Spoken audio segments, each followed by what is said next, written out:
صحیح بخاری میں ایک کتاب امام بخاری رحمۃ اللہ علیہ نے اس بات کی ترغیب پر لکھی ہے کہ کسی انسان کو غلام نہیں رہنا چاہیے اور حد الامکان کوشش کرو کہ غلامی انسانیت سے ختم ہو جائے۔ غلاموں کو آزاد کرنے کی ترغیب پر قرآن و حدیث کے دلائل دیے ہیں، صحابہ کرام کے آثار کا تذکرہ کیا ہے، اور اس میں ایک حدیث پہلی آزادی جو اسلام لانے کے بعد کسی غلام نے لی، حدیث بریرہ رضی اللہ تعالیٰ عنہ امام بخاری رحمۃ اللہ علیہ نے نقل کی ہے۔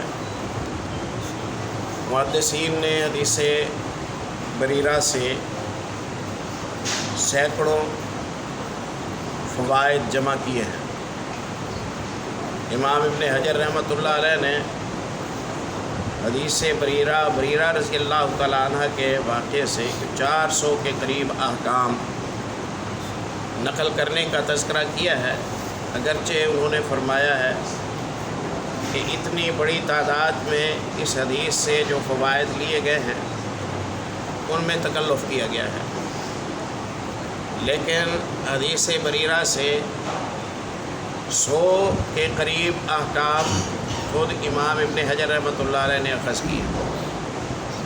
بڑی جامع حدیث ہے اور اس میں بہت سارے فوائد ہیں۔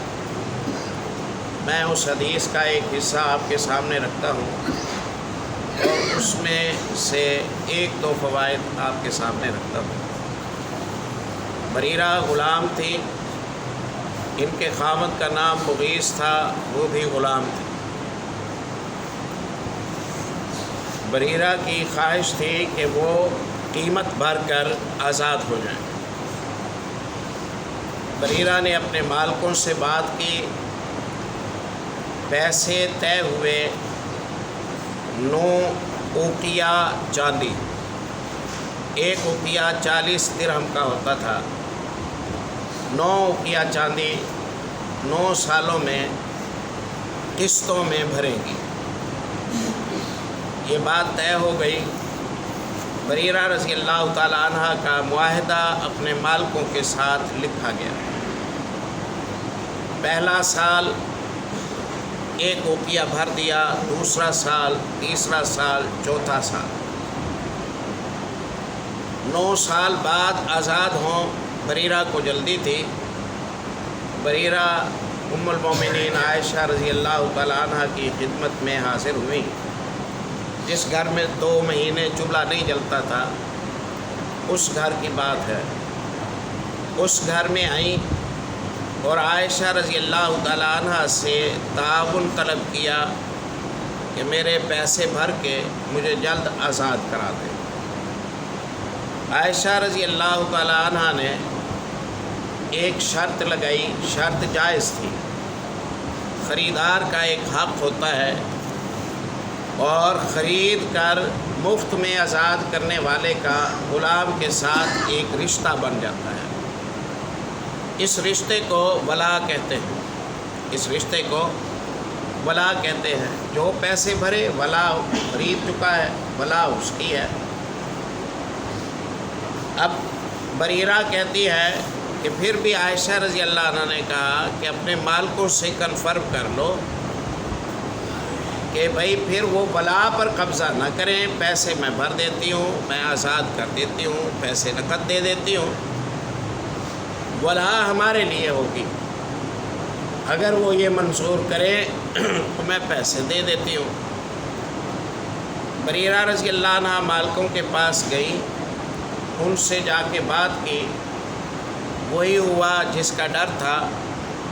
مالکوں نے کہا ام المومنین سے عرض کرو پیسے بے شک بھریں، آزاد ہم کر لیں گے، لیکن ولا ان کی نہیں ہوگی، ولا ہماری ہی۔ یہ انہوں نے شرط لگا دی۔ بریرہ واپس آئیں اور پریشان بیٹھی ہیں، ام المومنین کے ساتھ بات چیت کر رہی ہیں، رحمت للعالمین صلی اللہ علیہ وسلم گھر تشریف لائے۔ بریرہ رضی اللہ تعالی عنہ کی پریشانی کے بارے میں ام المومنین نے بتایا۔ آپ صلی اللہ علیہ وسلم نے فرمایا کہ آپ سودا کر،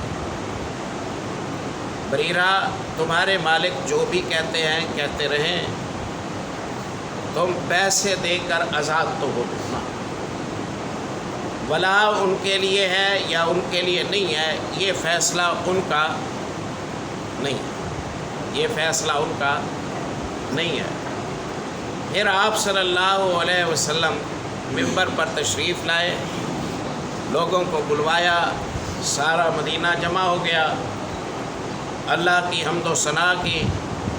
ما بال اقوام یشترطون شروطا لیست فی کتاب اللہ، آج لوگوں کو بھلا کیا ہو گیا ہے، ایسی ایسی شرطیں کیوں لگاتے ہیں جو اللہ کے دین میں ہوتی نہیں ہیں، یہ خود سے لگا دیتے ہیں۔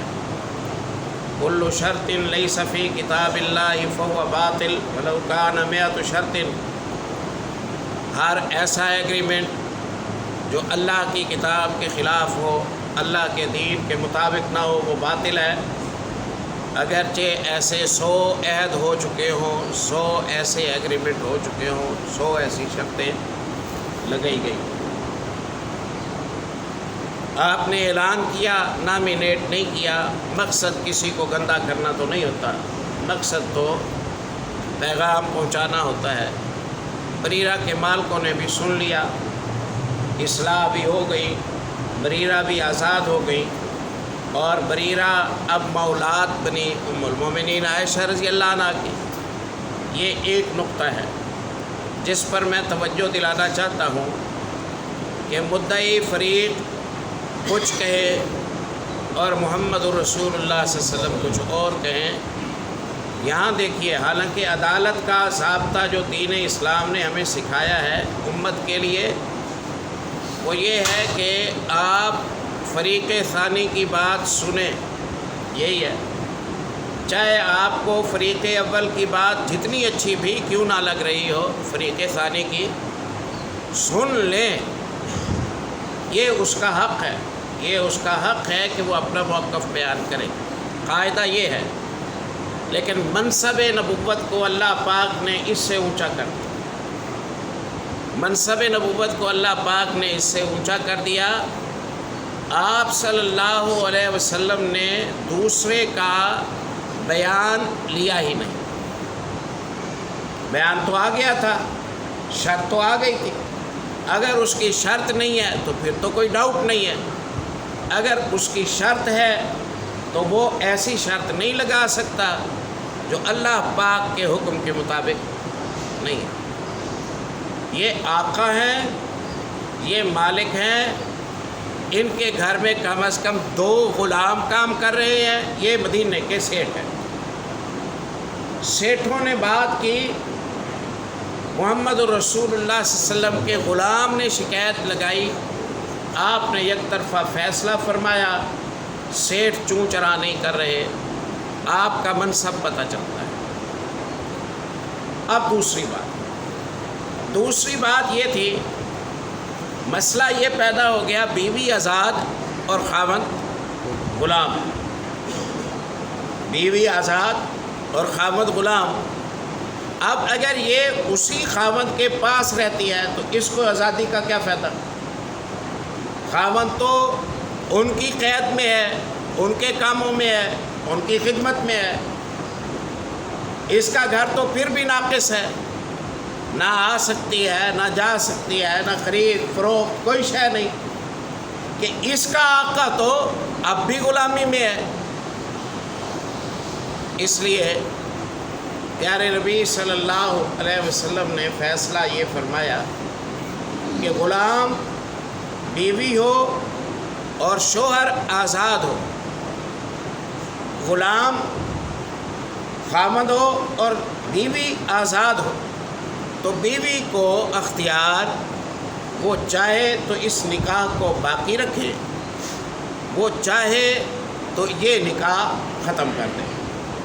جو وہ کہتی ہے عدالت وہ کرنے کی پابند ہے۔ مسئلہ مغیث کو پتہ چلا، مغیث منتوں پر لگ گئے کہ مجھے چھوڑ کر نہ جاؤ، اور بریرہ نے کہا کہ تمہارے ساتھ رہنے کا کوئی جواز نہیں بنتا، میری غلامی تو وہی ہوگی، پیسہ میرا مفت کا بھرا جائے گا، میں نہیں رہنا چاہتی تمہارے ساتھ۔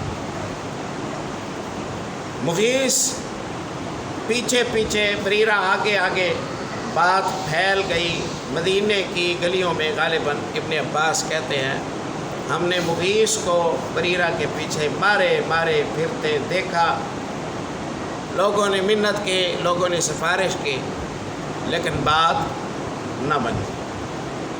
مغیث رحمۃ للعالمین صلی اللہ علیہ وسلم کی خدمت میں آئے، آ کے کہا اللہ کے نبی آپ سفارش فرما دیں، بریرہ کسی کی نہیں مانتی، آپ کی تو مان جائے گی۔ آپ صلی اللہ علیہ وسلم نے فرمایا ٹھیک ہے۔ بریرہ سے کہا کہ بریرہ، مغیث پریشان ہے، آپ کا خاوند ہے، پیچھے زندگی اس کے ساتھ رہی ہے، میرا مشورہ یہ ہے کہ اس سے علیحدگی اختیار نہ کرو، بہت پریشان ہے، اس کا غم نہ بڑھاؤ۔ بریرہ رضی اللہ تعالی عنہ نے کہا اللہ کے نبی آپ کا حکم ہے تو ہاں، آپ کا مشورہ ہے تو نہ۔ انصاف کی، اعتدال کی، شعور کی، حقوق نساء کی اسلام سے زیادہ اچھی مثالیں کوئی بھی نہیں دے سکتا۔ علی الاطلاق انصاف آقا پر پڑتا ہو تو ہو گیا، اور غلام اڑ جائے اپنے حق پر تو رحمت للعالمین صلی اللہ علیہ وسلم بھی زبردستی نہیں۔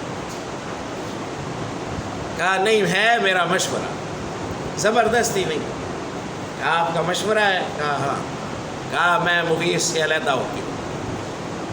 آپ صلی اللہ علیہ وسلم نے دیکھا مغیث رو رہا ہے، آپ صلی اللہ علیہ وسلم نے ساتھیوں سے کہا کہ مغیث واقعی اس سے محبت کرتا ہے، لیکن کیا کرے، اللہ پاک نے اسے جو حق دیا ہے وہ اسے استعمال کر رہی ہے، ہم کچھ نہیں کر سکتے۔ حدیث بریرہ میں بہت سارے فوائد ہیں، لیکن دو جہتیں آپ دیکھیے کہ ہمیں جو محمد رسول اللہ صلی اللہ علیہ وسلم کا اتنا پابند کر دیا گیا ہے، ہم مشورہ دینے کے بھی مجاز نہیں ہیں، ہم موقف دینے کے بھی مجاز نہیں ہیں، ہم بولنے کے بھی مجاز نہیں ہیں، ہم پوچھنے کے بھی مجاز نہیں ہیں۔ اتباع میں یہی ہوتا ہے نا۔ اس کی وجہ یہ ہے کہ کوئی کسر حفاظت حقوق کی شریعت محمد نے چھوڑی نہیں صلی اللہ علیہ وسلم، کہ جہاں آگے بڑھ کر ہمیں اپنے موقف کے متعلق خود کو اظہار خیال کرنا پڑے۔ یا تو یہ ہوتا کہ اسلام ہمارے حقوں میں کچھ خلل چھوڑ دیتا، اس کے لیے ہمیں خود آواز اٹھانی پڑتی۔